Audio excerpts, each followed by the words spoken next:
Motion Friend here. In this video, I'll be talking about ways to animate logos. There are many ways to do this, and we'll be looking at some simple rules to make sure your animations suit what you're doing. First off, let's take a look at the Xbox logo.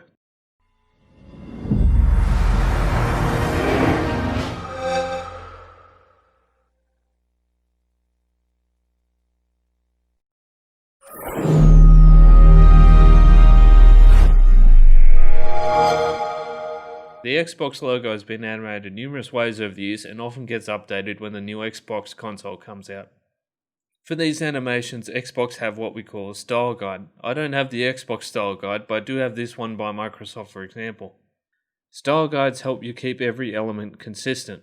This is the first rule of logo animations. Everything should be designed like the brand guidelines if you've been given one. Sometimes you won't have been given this information, and that's okay, you just need to use your best judgment. What you need to work out is if the logo is a corporate logo or a fun logo. Let's split the logos into these two styles just to keep it easy. When I think of corporate logos, you don't get more corporate than the Microsoft logo or the Facebook logo.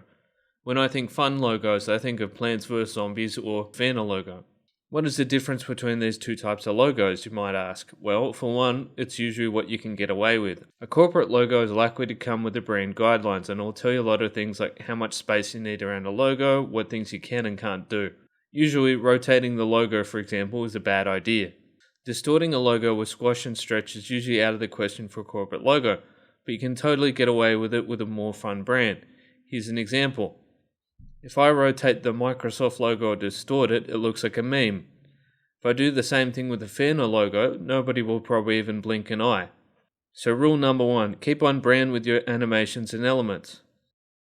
Rule number 2 is experiment. Ask yourself, what if? It's common to use 2D and 3D to animate logos, but think about all the things at your disposal.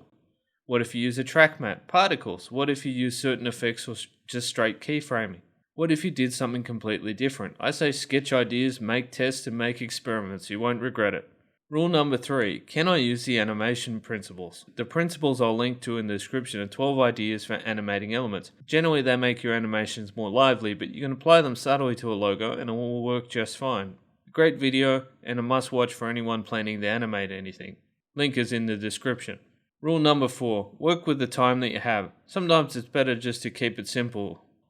For example, what if you have an end tag that's only 2 to 3 seconds long? You can't do anything complex in that time, and it's better to put the logo on the screen for a longer period of time. In Apple ads, for example, they just tend to use the static version of the logo right at the end. Anyway, I hope this video was helpful to you. Click the like button and subscribe if you'd like to see future content.